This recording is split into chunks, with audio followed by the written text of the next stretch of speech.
Oi pessoal, tudo bem com vocês? Vamos para mais uma aula de redação. Bom pessoal, na última aula eu acabei passando a explicação para vocês sobre o novo gênero que nós vamos trabalhar agora, nessa nova unidade do nosso livro de atividades volume 2, que é o artigo de opinião. Porém, antes que a gente comece a fazer ali as interpretações, e como eu passei de tarefa para vocês, produzir um resumo sobre um artigo de opinião, nós vamos então voltar para os exercícios lá do início do livro de atividades de vocês para que possamos fazer a correção. Como vocês podem visualizar no slide aqui, eu não coloquei as respostas propriamente, nos lugares onde deveriam estar. Porque a ideia é que vocês acompanhem a aula e vão aí corrigindo, vendo o que vocês acertaram, o que faltou complementar, o que vocês erraram, por que que erraram, por que que acertaram, tá? Essa é a ideia na hora da correção. É o mesmo que nós faríamos em sala de aula, não é passar as respostas simplesmente. É ver como chegaremos até elas. No caso, vocês já chegaram, né? Então, vamos iniciar lá na página 2 e também na página 3. Na página 2, vejam que eu optei por trazer só um recorte mesmo dos exercícios, quando tem os textos que servem de base para interpretar, né? Então, foi essa a minha opção, para não ficar tão extenso, tá? Então, assim, primeira coisa que tinha ali, o texto a seguir constitui-se de elementos verbais e não verbais. Verbais porque tem o texto propriamente dito, o texto escrito, e não verbais porque daí temos a imagem que complementa a ideia ali do texto. Então, nesse texto 1, nós tínhamos ali uma brincadeira, com essa ideia da concisão, com a ideia de que para se resumir alguma coisa, você precisa ser conciso. Resumir significa ser conciso, tá? E aí tinha ali todo um texto e colocava, a gente, no caso ali, era passado um lápis, em cima, um lápis de cor, uma caneta, o que preferirem como denominar, e ficava só o que era essencial. Então, era apagado, no caso, riscado, mais precisamente, não apagado, riscado, que não era essencial, e só permanecia o que era essencial. No caso ali, comunicamos, é proibido encher linguiça na redação, atenciosamente, e o personagem que está escrevendo. E é justamente sobre isso, esse textinho aqui é da Blandina Franco. E aí vem a pergunta, Observe a ilustração do personagem pela ação que está realizando. Uma provável profissão desse personagem seria. E, gente, se está fazendo ali o ato mesmo, de resumir, de passar uma atividade, é óbvio, que é um professor. Depois, lá na página 3, diz o seguinte: perceba que no texto há uma expressão da linguagem popular. Que expressão é essa e o que ela significa no contexto em que aparece? Bom, gente, a expressão é proibido encher linguiça. Toda vez que a gente fala, encher linguiça, é que você está escrevendo o que é desnecessário, não era necessário estar ali. E isso implica, muitas vezes, o quê? Na qualidade do texto. Sabe quando vocês me perguntam assim, precisa ter 15 linhas, eu fiz 10, não tem mais o que eu escrever, eu vou encher linguiça.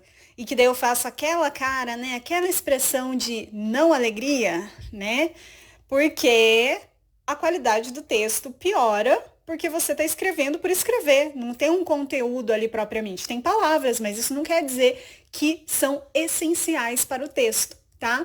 Então, é nesse contexto em que ela aparece aqui, escrever o que é desnecessário. Depois, assinale a alternativa correta. O personagem elimina parte do texto porque a linguagem é muito difícil de ser compreendida? E vocês que fizeram a leitura perceberam que não, Não é uma linguagem difícil. Então, essa a gente já exclui. A eliminação de parte do texto acontece porque há muitos erros de ortografia. Não temos erros de ortografia ali. Logo, a autora, por meio das linguagens verbal e não verbal, refere-se ao ato de escrever. E é justamente o que a gente está trabalhando, que é o processo de concisão. Leia 2 sentidos da palavra concisão registrados no dicionário Aurélio. Exposição das ideias em poucas palavras, esse é um, né? E o outro 2 é brevidade. Agora, explique a relação do texto lido com os sentidos da palavra de concisão aqui registradas. Gente, é praticamente o quê? Um recado para que vocês escrevam com concisão, com objetividade, com brevidade. Porque nós estamos trabalhando com o gênero que exige isso, né? Então, que vocês saibam identificar quais são as informações essenciais que realmente merecem estar no texto de vocês. Aí, no exercício 5, pedia para vocês pesquisarem no dicionário o significado das palavras. Então, provavelmente vocês já pesquisaram nos dicionários que vocês tinham disponíveis aí. Aqui eu coloquei no dicionário que eu tinha disponível, que eu tenho, né, disponível aqui em casa, que está aqui a referência, o dicionário da língua portuguesa comentado pelo professor Pasquale. E aí pedia lá para vocês colocarem a definição de prolixo e a definição de objetividade, que como vocês podem perceber, são diferentes, né? Eles têm significados diferentes, não no sentido óbvio, que praticamente, né, toda palavra vai ter um significado diferente da outra, mesmo que seja um sinônimo. Um sinônimo depende muito do contexto para a gente utilizar para ver se ele funciona ou não, né? Mas no caso aqui, é primordial a diferença. Por quê? Prolixo, como a gente pode ver ali na definição, e que vocês também já fizeram, é aquilo que é demasiadamente extenso ou demorado. Então, um discurso prolixo, excessivo, superabundante, no sentido aqui figurado que cansa, enfadonho, fastidioso. Eu sou uma pessoa prolixa. Por mais que eu tente falar pouco, escrever pouco, eu acabo falando muito, escrevendo muito. Então, às vezes é uma qualidade, mas a maioria das vezes acaba sendo um defeito, ser muito prolixo. Aí depois nós temos aqui objetividade, que daí é o contrário, né? Porque é um substantivo feminino, então é uma condição ou qualidade de objetivo, tendência a representar ou definir fielmente um objeto ou fenômeno qualquer, objetividade científica. E quando você é objetivo, você automaticamente não é prolixo. Por isso que eu disse que o significado era bem excludente um, né, em relação ao outro. E aí pedia para vocês elaborarem uma frase para cada palavra pesquisada. Eu coloquei aqui 2 exemplos básicos, né, tipo, Maurício exagerou, porque na frase 1 pedia uma, né, com prolixo, na frase 2, objetividade. Maurício exagerou, foi muito prolixo na videochamada. E para objetividade, já a Carla acertou na objetividade. Depois eu confiro as frases e as definições que vocês colocaram, tá? Aqui na página 5, aliás, nas páginas 4 e 5, é que eu coloquei só aqui a correção do exercício, né? Que é o exercício 7 e está na página 5. Mas o texto está na página 4. Então, eu reproduzi o texto aqui. Claro que eu não farei a leitura, porque vocês já fizeram, né, a leitura do texto para responder as questões. Eu só coloquei um resuminho do que a gente encontra em cada parágrafo. Então, o título, né, que é o sono na adolescência, entenda as mudanças no ritmo do sono dessa fase. Depois, no primeiro parágrafo, nós temos ali a contextualização do tema, que é o que a gente sempre faz quando a gente produz um texto, né? A gente contextualiza, apresenta o tema para quem está lendo, e ali é colocado o tempo ideal de sono, que são, no caso dos jovens, em torno de 9 horas, tá?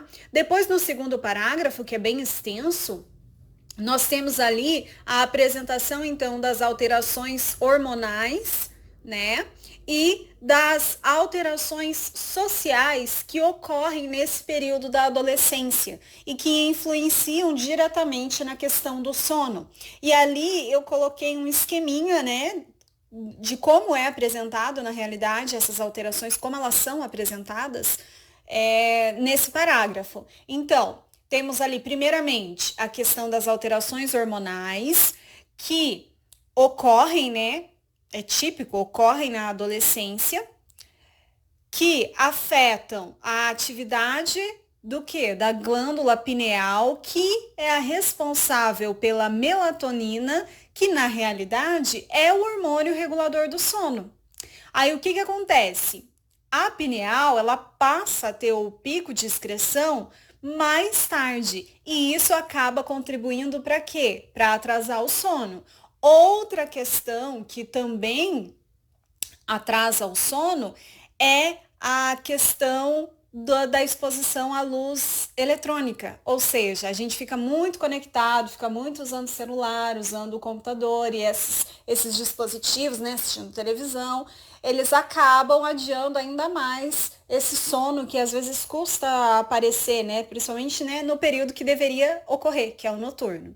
As alterações sociais, o que acontece? É uma fase em que vocês são mais cobrados, principalmente onde? Na escola. Então, é uma fase que é mais exigido do que se costumava já exigir.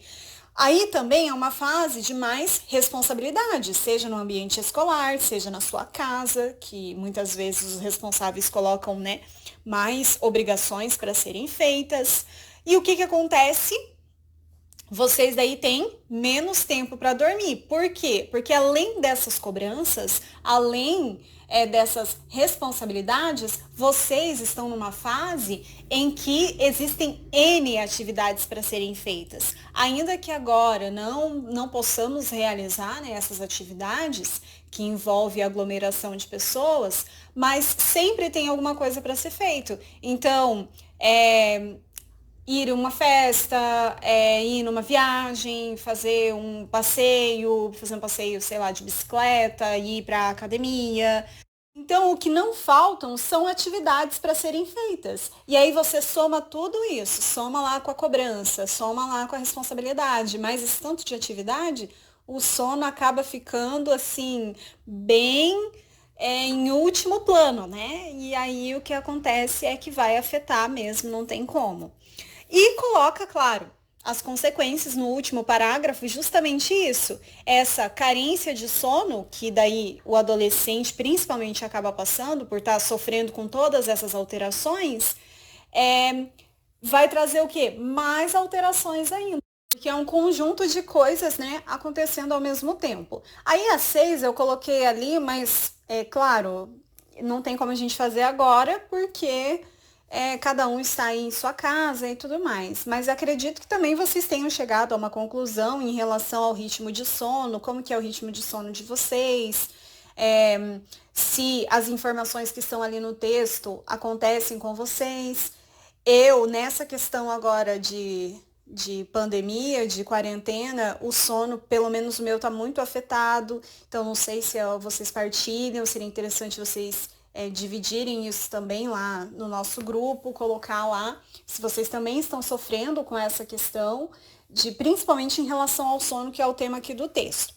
Aí, na 7, pedia o quê? Para vocês registrarem as informações. Então, tempo de sono recomendado na adolescência, 9 horas. Alterações fisiológicas, é só colocar, então vocês com certeza colocaram as informações que apareceram ali. As sociais, a mesma coisa, e as consequências é isso, carência de sono, mais alterações. Ainda na página 5, nós temos, né, o exercício 8, que pedia para vocês fazerem, então, um resumo do texto em no máximo 15 linhas e de acordo com as informações que vocês registraram anteriormente. Porém, eu acrescentei aqui no resumo que eu produzi as informações que são prioridades num resumo, por exemplo, ou no vestibular. Então, para fixar mais, eu coloquei, tá? Então, eu vou fazer a leitura rapidinho aqui do texto, de como que ficou o meu resumo, e depois a gente comenta sobre. A gente, né, eu, né, mas na esperança de que vocês estejam comentando aí também enquanto assistem à aula. Então, vamos lá. O texto Sono na Adolescência, entenda as mudanças no ritmo do sono dessa fase, escrito por Andrea Herkovitz e publicado no site Minha Vida em 2015, traz informações sobre o quanto o sono é fundamental para a saúde. A autora inicia chamando a atenção para a influência que ele tem sobre a aprendizagem e o crescimento, especialmente dos adolescentes, que devem dormir pelo menos 9 horas para garantir o desenvolvimento. Herkovitz alerta para o fato de ser justamente nesta fase que ocorrem as alterações hormonais e sociais mais importantes, Segundo Andrea, as mudanças fisiológicas interferem na glândula pineal, responsável pela produção de melatonina, que juntamente com o abuso dos estímulos luminosos, passa a ser produzida mais tarde, afetando assim o sono. Além disso, a autora destaca que o sono dos adolescentes é influenciado pelas responsabilidades e atividades em demasia que surgem nessa idade. De acordo com a autora, o acúmulo de todas essas situações contribuem para afetações no sono e na vida dos adolescentes. Bom, o que eu acrescentei a mais que não estava pedindo no exercício? As referências, que como eu disse, são essenciais quando a gente vai produzir um resumo pensando lá no vestibular. Então, título, eu tenho que mencionar o nome do texto que eu estou resumindo, já que o resumo não tem título, né? A gente sabe disso. A autoria do texto, no caso aqui a autora, Andrea Herkovitz, mas pode acontecer, gente, de aparecer um nome que pode ser tanto no feminino quanto no masculino e a gente não saber identificar porque não conhece. E aí o que faz numa hora dessa? Utiliza o nome e o sobrenome, então não vai poder utilizar, se eu não tenho certeza se é autor ou autora, aí eu vou utilizar o nome como estratégia. Isso ao longo do texto, né? Depois, local e data de publicação, se isso estiver disponível lá nas referências. E no caso desse texto tinha, né? O local é no site Minha Vida e a data de publicação é 2015. Quando não aparecer ou quando eu não tiver certeza, por exemplo, eu não sabia que Minha Vida era um site, porque podia ser um livro. Aí você colocaria e publicado em Minha Vida. Mas claro que vocês ganham um pontinho a mais se sabem o veículo que está sendo utilizado ali como referência, né? Então conta mais pontinhos para vocês. Depois que eu fiz isso, aí é o que já estava pedindo aqui na dica que eu coloquei aqui do ladinho, que está no material de vocês. Leia e releia o texto com atenção, beleza, a gente já tinha feito isso. Selecionar as informações essenciais para a compreensão do texto como um todo. Ou seja, eu não preciso detalhar tudo que eu vou encontrar lá no texto. Quem tem curiosidade vai lá no texto original, mas as informações essenciais precisavam estar presentes, tá? Organizar as informações de forma coesa, então não é jogar as informações, né? Utilizar palavras próprias sempre que possível, então colocar a sua autoria no texto. Ah, o texto não é meu, ok, o texto não é seu, mas você está fazendo o resumo de um texto de outra pessoa. Para não ser plágio, que plágio é copiar literalmente tudo que está ali, você coloca com as suas palavras. Aí a importância dos sinônimos quando eles têm o mesmo sentido, né? Porque sinônimo é para ter o mesmo sentido, mas é o que eu comentei com vocês no início da aula. O que acontece? Às vezes, eu vou utilizar um sinônimo que o contexto não permite que ele adquira o mesmo significado daquela palavra. Então, é preferencial que daí eu repita a palavra. Mas não é o caso aqui. Aqui deu para utilizar bastante informação, bastante palavra diferente, né? Aí, o que eu coloquei além ali da seleção das informações mais importantes? Referenciação. Se vocês observaram, ao longo do texto, eu fui colocando várias vezes. Primeiro eu coloquei o nome dela completo, depois eu coloquei a autora, depois eu coloquei o sobrenome, depois eu coloquei segundo Andrea, depois, vejam também, por último, né, só para eu finalizar isso, de acordo com a autora. E outra coisa que é importante, os verbos, gente, porque indica o que ela está fazendo, o que ela fez no texto, né, na realidade. Então, a autora inicia, Herkovitz alerta, depois lá, a autora destaca. Então, são expressões e verbos que jogam a referenciação, que mostram quem é o responsável, no caso aqui, a responsável por esse conteúdo que o leitor, né, na realidade, está tendo contato ali. Então, quem inicia, quem alerta, quem destaca, quem apresenta é a Andrea, não sou eu. Eu só estou resumindo aquilo que ela fez, né? Toda a ideia, o contexto original, tudo pertence a Andrea. Eu só estou resumindo as ideias que ela colocou ao longo do texto dela. Se vocês fizeram só seguindo as orientações que estava lá mesmo, já no enunciado, no caso, lá no enunciado, no número 8, não tem problema. Aqui eu só coloquei para vocês terem uma ideia, por exemplo, quando estiverem, ou no caso vocês já até produziram, né? Mas outros resumos que forem solicitados, vocês colocarem isso em prática. Se não fizeram ainda o resumo do artigo de opinião lá do Jairo Bauer, utilizar esse processo para fazer o resumo, tá? Bom, gente, para a aula não ficar mais prolixa do que já ficou, para a gente ficar no campo da objetividade, a gente encerra por aqui hoje. Espero que vocês estejam aí acompanhando as aulas, fazendo as atividades, agora fazendo as correções, para que a gente possa seguir, né, o nosso trabalho, essa nossa cumplicidade, tá? Nos vemos na próxima semana, gente. Qualquer dúvida já sabem que é só entrar em contato comigo e até a próxima. Tchau, pessoal!